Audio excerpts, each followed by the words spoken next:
The game has many faces, and everyone has a story. My name is Jeremy Sheetinger, and come along for the journey as the farm system explores where the game was, where it is, and where it's going. From big league clubhouses to little league parks, this game has a lot to offer. For the first time ever, this series will attempt to pull back the curtain and demystify the game. The stories, those are endless as we pull perspectives from inside professional baseball, down through all levels of college, into high school and youth baseball, the highest levels of softball, business professionals, and even training facilities. Come along as we connect the dots and celebrate the special people from within our community telling their stories from inside the game we all love. This is The Game.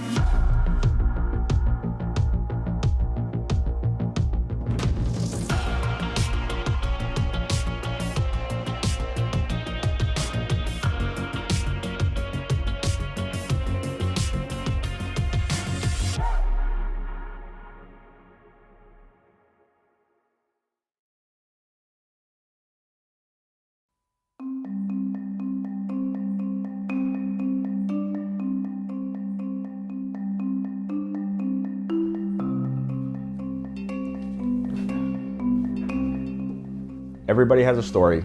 My name's Kevin Davidson, and this is a story of Baseball Cloud.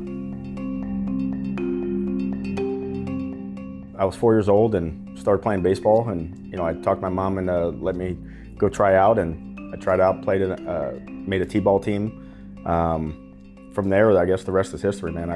It was a sport that kind of grew on me. I grew up playing. I was a shortstop. I threw the ball hard, so I was probably on that higher tier of ability, but back then you don't know. You just you're playing monkey in the middle every day at the field. You're playing all these different games. It's wall ball. It just becomes a part of your life, and then you kind of fast forward till you get to high school and you realize that baseball has been your life, and that's who you are. It kind of at that age you're kind of defined by your ability.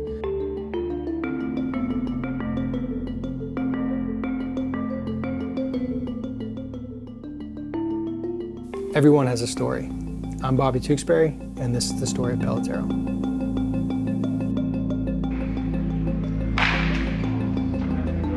There's a story that my mom tells me that we went to SeaWorld when I was like 4, and they asked if anybody in the crowd wanted to play baseball with a dolphin, and I just took off for the stage, and the dolphin was pitching me a wiffle ball, and I was hitting the wiffle ball over the tank, supposedly.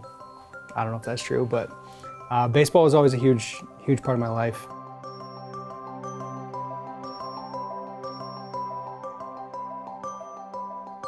Prior to this, for 13 years, I ran the private wealth side and sports and entertainment side for UBS Private Wealth.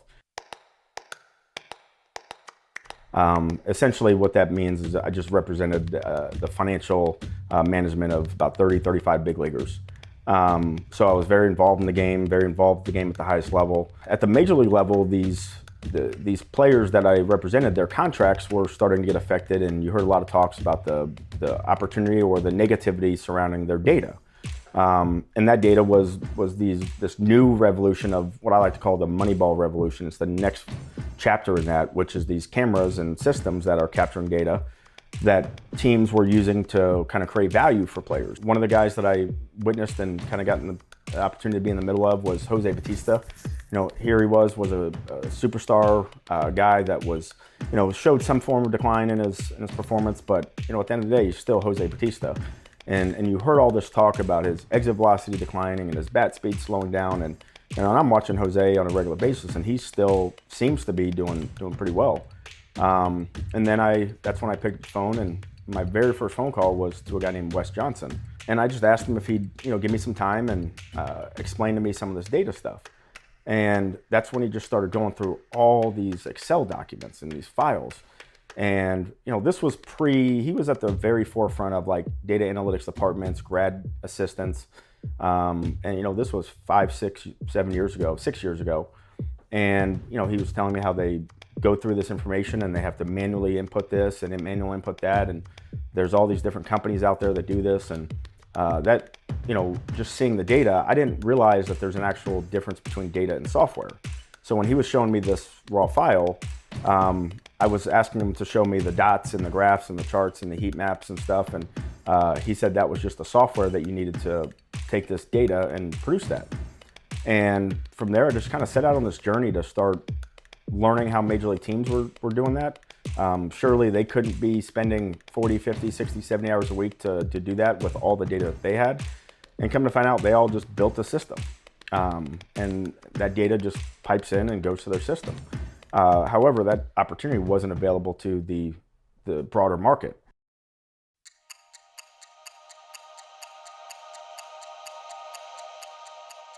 My name is Ann Cross-Cadron, and I am the COO at Baseball Cloud and DS Sports Ventures. I joke with Kevin, kind of conned into this job. I've known Kevin for a long time. He had a great idea, and I kind of made a joke, hey, if you need some help, let me know. I have run a successful small business that I've had for years, and so I have a lot of experience on the business side, so more operations and legal and accounting and that sort of stuff. And when Kevin had this great idea for Baseball Cloud, I was really just sold, off the get-go. I grew up, I have 5 brothers. My dad's a huge baseball fan. I never played softball, but I've just been a baseball diehard my whole life. In terms of like passion for the game, and like it's like it becomes part of your identity at some point. Baseball was like on the field is always where I felt like I could be myself the most. In normal life, I'm pretty introverted, keep to myself, don't like seek out loud places or anything. On the field, as a shortstop, I was the loudest one out there. Just always communicating, understanding the game, the thinking behind baseball, I've come to learn, is really what attracts me to the game. The moments that happen so quickly where the casual fan thinks baseball is a slow game, and it's not at all. It's incredibly fast. It's like a 3D chess, and every pitch that happens, the entire situation changes. And thinking through that, understanding what the hitter's tendencies are, what are the pitcher's tendencies, does my right fielder back up throws from a pickoff consistently? Like just having all these pieces happening simultaneously, it's just really engaging. So I remember just calling up Wes and I said, hey Wes, what if there was a system out there that took all this data and took the TrackMan data and the flight scope data, Yakrotech wasn't around at the time, but I said blast motion data and DK data. Because again, even with me, just kind of learning the data and being a little naive to that is, I don't care about somebody's attack angle on a ball improving or getting flatter. Knowing that information to me just by itself doesn't really do much. It just tells you that his attack angle is just flatter. You really had to see that data, against the ball flight data, because was it helping you hit it more consistent? Because having a flatter swing means nothing more than just having a flatter swing. It doesn't show, it most likely is going to improve the performance. We all bet it would be, but just to be able to show the kind of correlation to it. And Wes thought it was a good idea, so I picked up the phone and called another buddy who was the smartest guy I knew in tech, and Corey Whiting. And then the next guy I called was Joe Slayman, who is now so the 3 of us were the founding team, and we made a game plan that we were going to enter this market. We were going to go really, really slow early on. The market was still really new.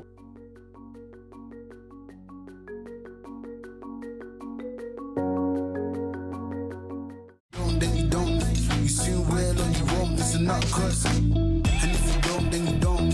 You soon well or you won't. If you know, then you know. And if you don't, then you don't. You soon well or you won't. Everybody feel it come around with the rhythm, it's a sound. Everybody get down when we give it to you. Everybody feel it come around with the rhythm, it's a sound. Everybody get down, give it to you. Everybody feel it come around with the rhythm, sound. Everybody get down when we give it to you. Everybody feel it come around with the rhythm, it's a sound. Everybody get down when we give it to you.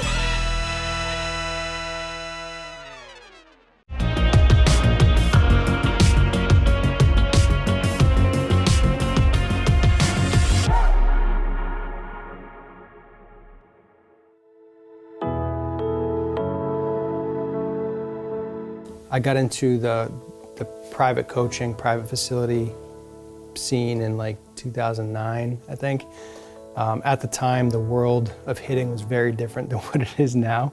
This thing was emerging about the swing that made more sense, that became more and more obvious every single day. I looked at video and worked with hitters. Chris Colabello, who is now my business partner with Pelotero, he was a teammate of mine when I was playing independent ball, and he was the first pro guy that I didn't really know any major league players at the time. I was in New Hampshire, there's no major league baseball players up there. So I called Chris up and I was like, hey, I got something with the swing, gotta talk, gotta get you in here, try it out. And he came up and we yelled at each other for about 7 hours and across 7 different sessions. Every time he came up, we just yell at each other. And then I finally showed him a swing that he had hit a ball as far as he ever hit a ball. And he was doing everything I was saying. And he's like, I wasn't thinking about that at all.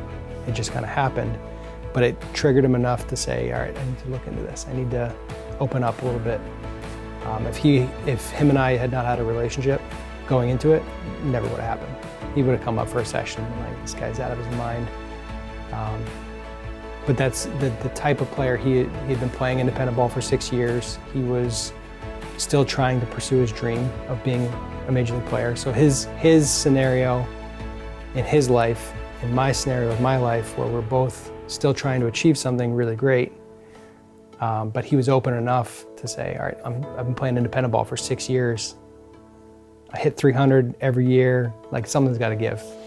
So that following year, he was the independent player of the year. He was chasing 400 for batting average, had a bunch of homers. He went off and then got signed. Played 2012 with the Twins, and in 2013 he was in the big leagues. It progressed pretty quickly.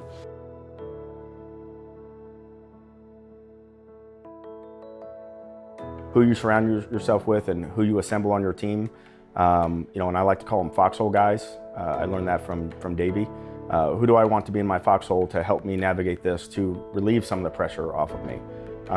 The team that we've assembled from day one, from our very first employee, Annie Cadrone, who now runs the company. Essentially, she's the COO of the whole thing.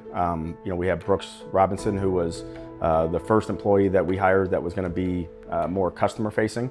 Then Eric Sexton was our second. And without those three, there's no chance Baseball Cloud is where we are today.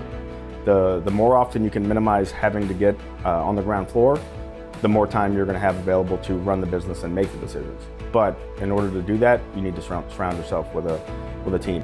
Hi, I'm Brooks Robinson. And I'm Eric Sexton. And today, we're going to do this interview as a team. Yeah, so my first kind of real experience was probably the 2018 ABCA. We had a booth there, we hosted a big party, and that was kind of when we rolled out the beta version of our first product with like Nova Southeastern and Greg Brown, Dallas Baptist, and they started testing out the first BC team platform. And that's when I realized like this can be a real company and we're getting good feedback already, and really we were just scratching the surface of what we were trying to do. So that 2018 ABCA is probably where I first realized it was going to be a passion of mine. I first realized this would be a real thing the first time I heard KD speak about the company, and I'm sure you guys, knowing him and listening to him talk, can attest to that. But just hearing his passion and his vision for and being that early in what we were doing, just hearing where he thought we could go, and also knowing the connections that the company already had through him, Major League Baseball players, investors, general managers, agents, all of that stuff. Given the people that were around and the people in the company and what I had heard from Brooks and some others that had been around just in those first few months, I kind of knew like there's no way that these guys are going to let this fail. So in terms of trying to parlay an internship that I got into a real job, I was pretty confident if I could get this KD guy to like me and want to keep me around, that this could be something that this isn't just going to be a one-year thing and I move on. I think I could see this through 5, 6, 7, 10 years, who knows what the future will be like. So it was pretty early on where I kind of figured that this would be a real thing and a real opportunity. And I've been excited to help it grow since the beginning. The information, the things that I was talking about, the swing started to kind of spread. And different clubhouses would pick up on it and they'd start talking. And then it was like a word of mouth thing where it went from 2011, nobody in the world knows me, like in the professional baseball world, to 2015, I'm throwing in the home run derby. I turned on my phone after the event. I turned it on at one point between rounds because I took a selfie with Josh in the clubhouse, and then Ken Griffey Jr. was there, so I'm like, I gotta get a picture with Ken Griffey Jr. So after the event, I turned my phone on, checked my email, and I had at least 700 emails from people saying they wanted to work with me. And I was like, that's really cool. This is awesome. And then I was like, oh no, I have 700 people emailing me. I was coaching multiple teams at the time, running a facility, engaged to be married that October. I had no time. We were running summer programs, so like basically 8 a.m. till 1, I was coaching at my facility. And then in the afternoons and evenings and weekends, I was coaching games. So I had no time. The risk, the stress, the demands it takes on your personal life, your family life, those are all struggles that I think if you're going to become an entrepreneur or take on some kind of risk, you have to be prepared to do it. And especially if you have a family, it becomes a little bit more challenging. So wrote back to email number 1, click submit, send. Start on email number 2. Email number 1 replies as I'm typing email number 2. Okay, active audience, they're engaged. I'm starting to get nervous because I cannot handle this. I don't have enough time. I tried to pass them off to some staff that I had. It was like, nope, we want you. And that was the first time that I felt overwhelming demand in a way that I could not. I told you earlier, as a baseball player, put your head down, work harder. Like, work ethic was never my problem. This was a situation where I had to figure out how to scale in a way that I wasn't currently able to do. And that was terrifying. And it was a big problem because I couldn't handle it. I couldn't process that number of hitters. I couldn't even reply to the emails fast enough because when I was responding to email number 2, when I started email number 3, number 2 replied.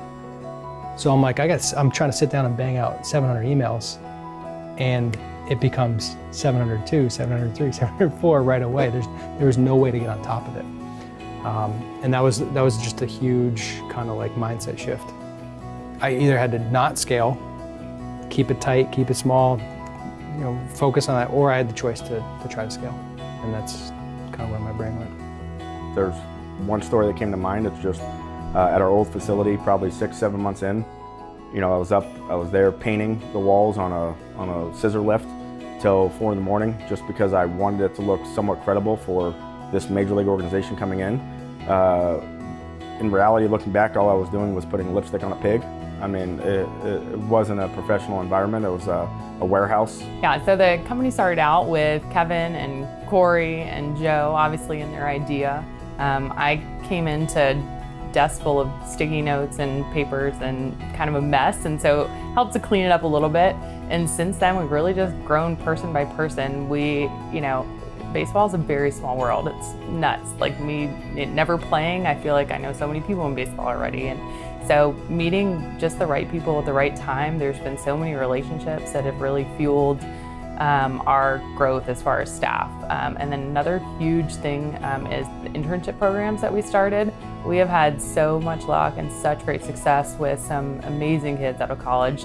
Interning on all sides. So we use interns in our event companies, we use it in our merchandising side, we use it in our technology side, and we hire someone at least one person almost from every intern cycle that we run through here seasonally. I was technically an intern, yeah, and I ran tech, ran flight scopes. TNXL was next door, and so were the Scorpions, so I'd go over and just learn how to utilize tech. They'd hit BP, and I'd just basically get frustrated trying to figure out how all these cords and wires worked with this technology. So that was kind of my first job, and then morphed into helping run tech at like tournaments and everything with Florida Scout Ball. Yeah, so when I first came on board at Baseball Cloud, like Brooks mentioned, it was mainly, we were still in the stage of learning about the technology, all the different pieces, and what they all did and how they would best be used. So being down here in Central Florida, we had a lot of connections, facilities, different tournaments through the event companies that we had under our control. So we were just learning how to run the technology and learning what the numbers meant, and then how to turn that around into cool content to try to get people excited about the company and where we were going. But it was really a lot of just trying to gain as much knowledge as possible, as quickly as possible, so we could start having conversations with colleges and pro guys that were actually using this stuff and had been in the field with it longer than we had. So you guys saw us throwing these things, and you guys were like, we want some. You guys were blowing us up everywhere. Where can I get them? Where did you guys get them from? All these other things. Well, guess what? we got some for you now. So what do we even use these things for? Teaching athletes to be explosive, teaching them how to load their body, how to unload their body, how to decelerate, direction. These things also have a very particular material. Not only do they have a dope handle on them that we can actually grab and use it like a bat, the other thing is too, is it's rubber, right? Again, it has this difference, so we can throw these things with direction and throw them throughout the cage instead of throwing our $500 bats that you guys have to buy every 3 months. So these things are awesome for youth athletes when we're actually teaching them how to get extended, how to get the barrel out front, how not to arm bar, how not to drag, right? And how to sequence their body to get directions. So we can use these while we stride. It's gonna clean up some sequencing, which is gonna help with a lot of bat speed. Great for youth athletes, and we use them in prep work every single day before our hitters get into the cage. We don't have a ton of them, so get them while we have them. Get them before they go.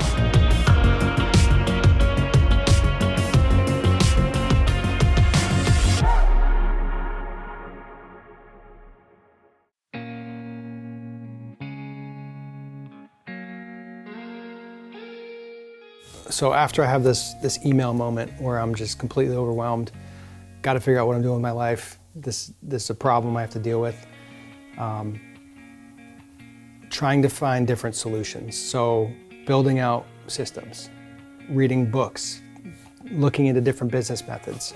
You're trying to find ways to attack your problem so that you can help people. Ultimately, that's what I'm trying to do, is help hitters get better, help hitters perform. I was always very heavy into technology, had hit tracks, I consulted with Diamond Kinetics. Any piece of technology out there I was trying to get my hands on because, number one, kind of a tech guy, like it, think it's really cool. But number two, there's value there that if I can't be there in person and somebody can send me their ZEP data, then maybe I can learn something and be able to help them. It gives me context. Because somebody just send you a video, you're looking at a video and you're like, well, what was the count? Were there runners on base? What were you thinking about? Like, what was the pitch sequence? You just get one video. It's like, I got nothing to work with here. I can tell you stuff, but it's not even enough to really help you the way that I want to. You hear it a lot on social media, data focused, data driven, but what does that mean? And what are you doing with that data? The biggest problem with data is, in all industries, is what you do with it. And then the third part, which is really data quality. That really affected us more than it affected anybody else. Because I think when you have a software system that automates it and designed it's supposed to show you the data as fast as possible where the data was, and you're putting data in, it's the old garbage in, garbage out concept. And the coaches and the players are looking at the data on our platform. So then it becomes a reflection on us, and then that means we begin getting the phone calls of what's going on or what the problems were. I mean, essentially what we're trying to do is centralize the data and make it meaningful. So how do I go from 700 people emailing me in one night, not being able to do anything, to building something that says, go to a location with hit tracks and you get me. You're gonna get all of my knowledge, all of my information, everything that I'm capable of in 15 minutes on hit tracks you're gonna get. And that's where we're at now, which is really, really cool, where you can go do a 15-minute assessment and get a really, really good program out of it. My name is Brandon Janeka, and I am an owner, founder, and lead strength coach at a performance facility called True Grind Systems.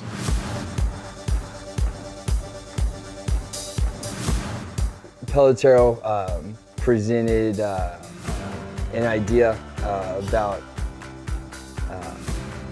creating a software to essentially bring together all aspects of baseball performance. So the skill side, the strength side, the movement side, the speed side, all of that, putting it under one database and essentially bringing together every athlete's full team into one central spot where assessments on the speed side could affect exercise prescriptions on the strength side, which could affect drills on the hitting side. So it's just the complete picture of the complete view of the athlete. We're not just looking at what they're doing inside the box. We're looking at what they do in the weight room and what they do on the treatment table. What you see now is you see a lot of the old school guys revert back to all these great coaches that existed. And there's a lot of great coaches. However, you're in the game long enough. You're a baseball guy. Every baseball guy has had this conversation. We've all talked about it. The bad coaches, okay? There's a lot of bad coaches that are out there as well. And for me, it was always about saying, in my career, I'd say it was half and half. In Houston, I had good ones and I had bad ones. And the bad ones were really, really bad. And on top of that, you have the fragmented market where you're either a top round pick or you're a late round pick. Listen, and I get it now, and I totally understand it, but if you're a first round pick, you're getting a lot more attention on the player development side than you are if you're a 28th round pick. Quite frankly, I understand it because it's business. If I have $1 million investment into somebody or a $20,000 investment into something, what am I going to make sure is more successful? $1 million investment, I get that. But player development was just going in a cage, trying different drills, identifying things that you felt like you were doing. Maybe even looking at some video to see what you were doing differently. Going in the cage to work on certain drills and hoping that you got a feeling of improvement. Hoping that that was the best approach for you to take to have a better outcome. But you never knew. I was the kid that showed up and didn't know what to work on, and just, my coach put up on the wall, I should do bench press and deadlift, and I'm like, I don't know. Like, is this the best thing for me? Is this the best route? And people use the term low-hanging fruit all the time, and I personally hate that phrase because it's just, I feel like it's lazy. Where, yeah, it's accurate in the sense that most young kids need strength. Like, yeah, it's just throw them in a strength program. But I think we can do more in terms of tracking their success, in terms of being more customized. First thing that really caught my attention about data was data gave you the ability to now see what part of the zone you hit the ball the hardest in, and how hard those parts of the zone are. What's your max, what's your average, what's everything else. Because for me, if I had, and we did this, we polled a lot of kids early on, and it validated what I thought.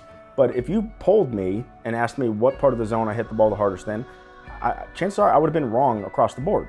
Dustin Geiger, I'm the general manager at 180 Performance Center, and then my Instagram tag is Nuclear Baseball. So just a little bit of a kind of a separate side business, but wearing multiple hats. And I think a lot of times when we're working with a player, you see like, oh, the hands aren't getting, the hands aren't working into slot, and that's what you see with all of your players working forward for the rest of the day. So it takes the visual bias out. Just because I pull the ball, I always automatically go in and say, yeah, I think that ball was probably in, because I pulled it. Well, really, you pulled the ball down the middle. And the ball in, you got locked up on and jammed, and because you felt that was off the plate in. But just to be able to see that, and then on top of that, the next kind of iteration is, different kind of stances, how to stand. I'm a 5'8" catcher. I don't have a high exit velocity. I don't hit a ball hard. I play with Hunter Pence. I play with Ben Zobrist. Those guys hit a ball hard. I don't. Well, I want to know, how do I change my stance? How do I wiggle my bat? Where do I put my hands to help me? Do I have a leg kick? Do I stride in? Do I scissor kick? Do I fly open? How do I know what's going to give me the highest, hit the ball the hardest without affecting, my ability to consistently do that? Or if it affected my consistency to do that, was that outweighed because of I was hitting those other balls so much harder? To be able to track that is player development, in my opinion. The development is huge. The ability to see other coaches' notes and the ability to see what they're doing in the cage to help the coaches correlate to them when we're one-on-one with them, right? If we know they're having an issue staying closed in the cage and we are doing a med ball exercise, we can go back and refer to, hey, this is what you're having problems with. Be sure to focus here.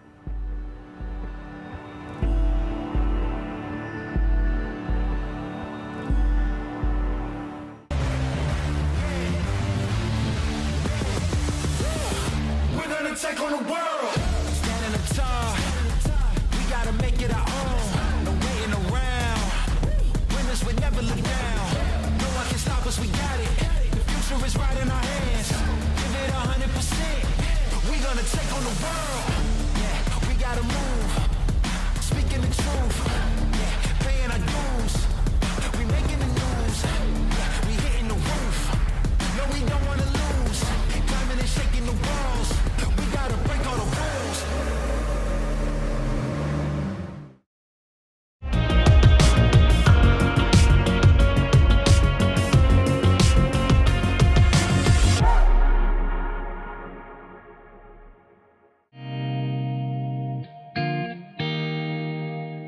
So we try and take some stuff from Twitter and get feedback from coaches, but obviously like every team and coach thinks they have their own secret sauce and they want things custom. So we try and take a lot of it with a grain of salt and see how does it fit into each of our products, whether it fits into Analyzer with custom reports, BC Team with a player platform, Baller with a 3D visual at release, or PitchR, kind of the full trajectory of the pitch. We try and fit those pieces into how do they make sense in each of the products. And that's where Analyzer comes into play, where if a coach wants this exact spray chart and heat map on a custom report, like we can do that for them. For me, seeing the technology and all the different options out there was my first kind of look at, wow, this is like a lot bigger than I thought. So for example, the first technology that I saw capture data in the sense that we talk about it now in baseball was Flight Scope. I had never seen anything like that. I played Division II baseball and we didn't have technology like that when I was playing. So to me, the first piece of technology I saw was the coolest thing I'd ever seen in the world. I thought this was like top notch. And then you start to see some other things. You start to see sensors on bats, you see cameras, and you're starting to learn, like I was learning how quickly this stuff had come from 2008 when you have like pitch effects, and then 2015 you've now got StatCast and TrackMan, and learning how quickly these jumps had been made, it kind of made me realize like, okay, so where we're at now in 2018, by the time we get to 2019, 2020, 2021, this stuff isn't going to look anywhere close. And we kind of caught on to that early on, and now we're living it in the sense that the stuff we're dealing with now, the questions we're answering, the type of technology that's out there, what's being tracked. I mean, you can see what bones and muscles and ligaments are doing in a bullpen or in a game. That's all stuff that we were just kind of had as an idea early on. But we've just, month to month, stuff is constantly changing. And right when you think you're getting comfortable or you kind of know everything that's out there, you see a tweet or you see an article of a company you've never heard of, or a coach you've never heard of exploring new information. Hitting the ball hard is never going to go out of style. Unless Major League Baseball makes some crazy rules about you're not allowed to hit it hard, or they deaden the baseball to the point that you can't hit it over the fence. But there's things about performance that aren't going to change. So as we get more and more technology available, because we're just scratching the surface on what's going to come. You look at like the Hawkeye stuff with Major League Baseball, where you've got on field, every single player, every single movement's being analyzed. You have all of this data. What matters? What is the thing that you need to focus on? That's the hard part. Collecting data is easy. Anybody can buy technology. Anybody can write numbers down, stick them in a spreadsheet. But can you make them meaningful? Can you deliver it to the player in an effective way? Can you communicate stuff? Can you get the player to buy in and be committed themselves? Those are the hard things. Buying tech and writing numbers down is the easiest thing ever. My son, who's 7, he saw the Diamond Kinetic sensor one time on a sensor, and now he wants it on his bat. My son's 7. He doesn't need a Diamond Kinetic sensor, but for him, he loves it because he wants to see how consistent he can see that, make that swing, and it's a game for him. Well, guess what? Last time I checked, we all want our kids to be more engaged in the game, and if this helps them get engaged and helps them be involved in it, so be it. This market, you have to communicate to them in a way that they can absorb that information. The days of just sitting them down and talking to them and you got to put your arm around their shoulder. They got to know how much you care. They got to know that you know a lot of stuff. They have to know that. That's, people don't care how much you know unless they know how much you care. That needs to be your job. This part is one that'll help, those kids that when you make a recommendation and they look at you like it doesn't make any sense or that's not going to work, try it, doesn't work, move on to the next one. They'll understand that, but they'll appreciate that and they'll respond to that. And that's something I think we as an industry got to be prepared for. The whole play with emotion thing, I like playing with passion. I think there's a difference between playing with emotion and playing with passion, where emotion can go up and down and have waves versus playing with passion and playing with fire and intensity. I think there's a big difference there that gets confused in the space quite a bit. I hate bat flips in non-meaningful moments. I don't like it. It's for Instagram. It's not for, you're not helping your team win by doing that. You can no longer use the analogy of Reggie Jackson having this, or Babe Ruth, or Mickey Mantle, or whatever. First and foremost, if this information was available when Ted Williams was around, you better bet your fucking ass Ted Williams used this information, number one. Number two, which I think is the most important part, The generation that we're grooming, the generation that's coming up today, that generation is used to being communicated to this way. So you got to communicate to that user differently than you communicated to that other user. Me, I'm 41 years old. Well, I missed, communicating to me, yelling at me, cussing at me, screaming at me, telling me I suck, that worked. That motivated me. You know, it worked for me. I responded to that well. Not everybody does. We don't have to win everybody. We're not chasing 100% of the market. And I think any business that tries to do that is crazy. You have to build your own community. You have to find the people that appreciate what you do and how you help them. The best are going to win, and I think it's going to put a lot of pressure on the market to verify. You know, we live in an industry or an environment where it's trust but verify. Hey, I trust that this guy's making my son better, but I want to verify. So I think the verification element and the tracking element are going to play major drivers in this. Because now that this is starting to get reduced and knowing what we know, these costs are going to come down significantly in the next 2 to 3 years. I would advise anybody that's looking to invest in it, do not invest in an expensive solution today, because there's going to be really, really affordable solutions tomorrow. Everyone has a story. I am Trisha Ford, and this is the story of ASU softball. Everyone has a story. I'm Beth Torina, and this is the story of LSU softball.